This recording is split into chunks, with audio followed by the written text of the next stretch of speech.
Hey guys, welcome back.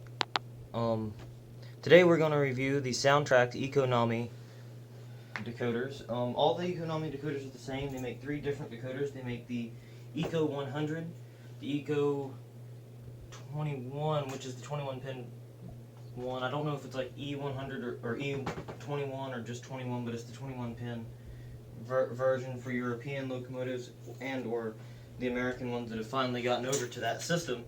And they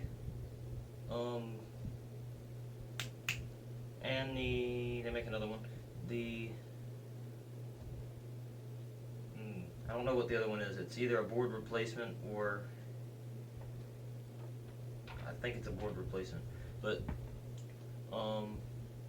back to what we're doing. This is the E100. This is a hardwired typical style decoder. How I installed it was, this is an octopus plug, or what I would like to call an octopus plug. It does not have an 8-pin, it just has the colored wires. So I took an 8-pin harness and I soldered it to the 8-pin harness and then plugged it into my locomotive. And then I did my ditch lights separately. It's a 4-function decoder, not a 6-function like your standard Econamis are. Or that, like your standard Soundtraxx are. This is a 4-function, not a 6-function. So it's a little bit limited, but it still has the same exact sounds as the Soundtraxx, as your typical Tsunami decoders. So we are going to be reviewing the 640. No, we're not. We're going to be reviewing the GE FDL16 Modern, which is what we would use in our -8s here. So I'm going to show you a little bit of the lighting. I'll explain a little bit about it, but first we're going to hear it start up. So,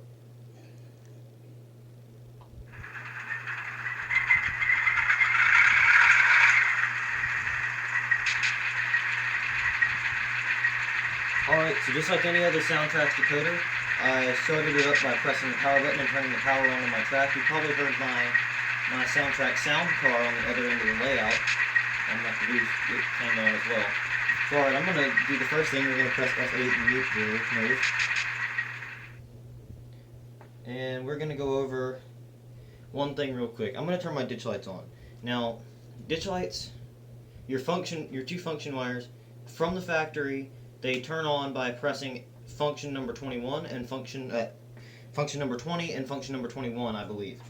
Don't hold me to that.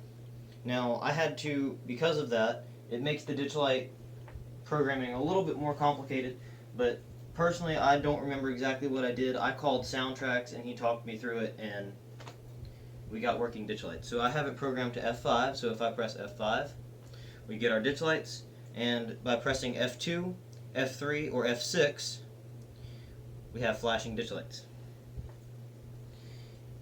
And I have to say, those are probably the best looking ditch lights I have on any locomotive. So I'm going to bring the locomotive back to sound, and we are going to run through a few other things. We're also going to turn on the headlight. And then by pressing F7, you get Rule 17 dimming headlights. So, of course, we're going to start with F1. F1 is our bell.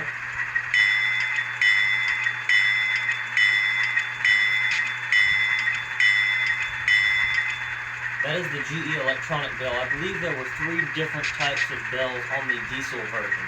They have 2 different versions. They have a diesel and a steam. And if you buy the diesel, you get all of the sound for the ones that I mentioned. And then for steam, you just have a light, heavy, or there's a medium, light, or heavy option for the size of your locomotive. And then you program it to then you get it synchronized with your locomotive.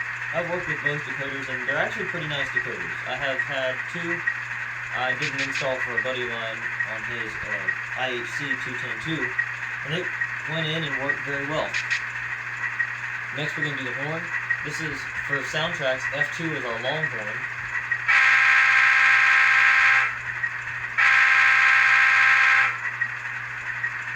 F3 is our short horn. And F2 is our long horn. I'm not sure exactly what F4 does. I'm pretty sure it's the dynamic brakes.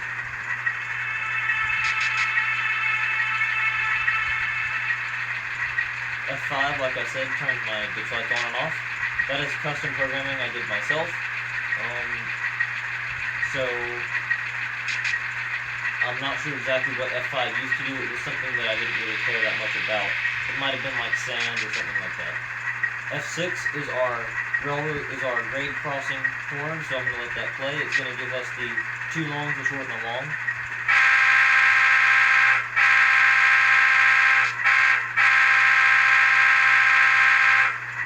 And that is pre-programmed from the factory. It comes just like that, and it'll do that for any horn you select. F7, like I said, is dims our headlights. F8, of course, mutes it. F9, I'm not sure what it does. Most sound companies use F9 as their shutdown sequence, but the only way for a Soundtraxx decoder is to run through the shutdown sequence is to do an emergency stop, which I cannot do at the moment because I'm using the Zephyr. So, there's F9, which I don't hear any sound, so I'm not sure exactly what it does.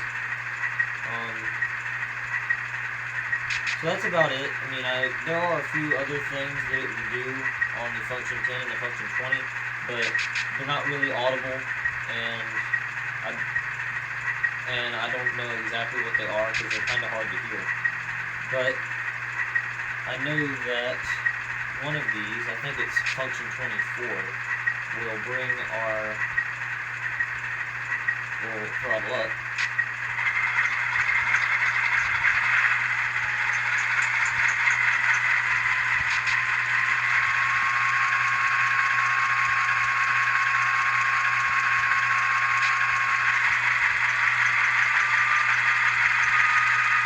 I think I'm in notch 2 now. Do notch 3.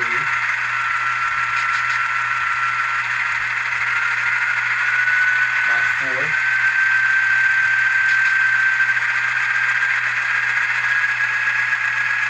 Notch 5.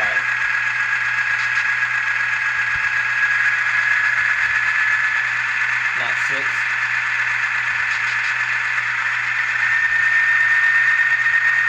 Notch 7.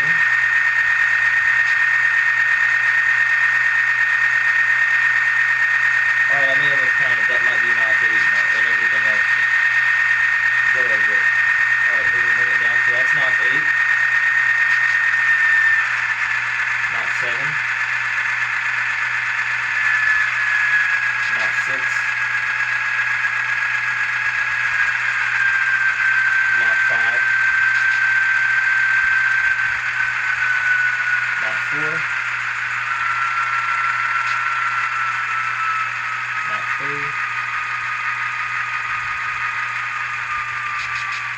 Notch 2. And back to notch 1, our idle speed. Alright, and I brought it back down by using function 25.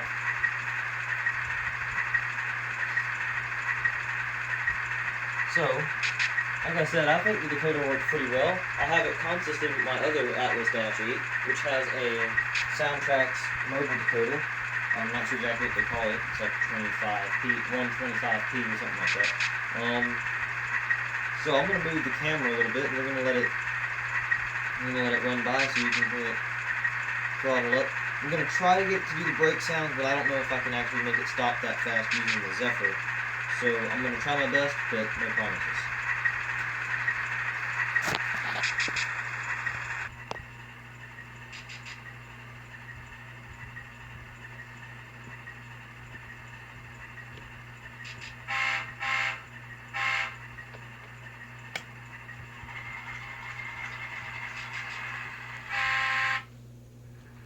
Nope, that switch is a little bad.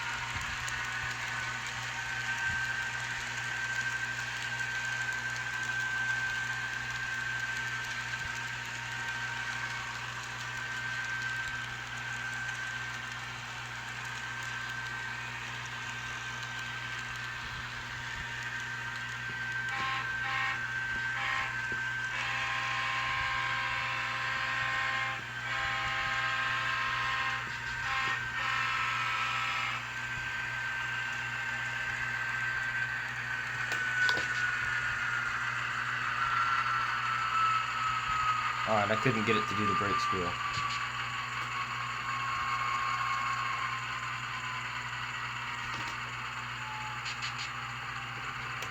But that's about it. I'm going to get my other throttle, and I might can get it to do...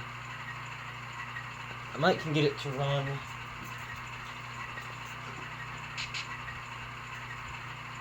I can get it to run the shutdown sequence for you.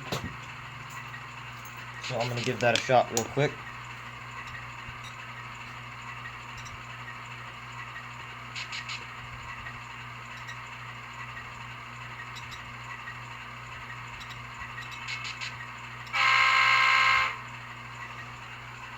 Alright, so if I give it just a little bit of power, and then...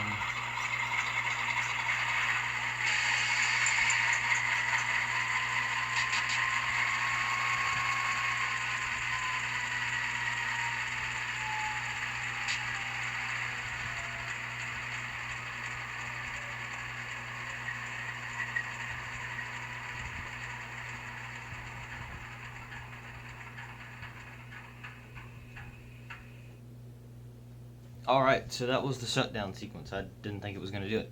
So, that's about it. Alright, and it'll still play the horn and the bell when it's shut down, or, oops. Alright, so that's about it. Thanks for watching, guys. I hope you enjoyed it, and I hope this may have got you to want to buy this decoder. I really like this, and for $80, I think this is a great decoder. So, thanks for watching. I'm out.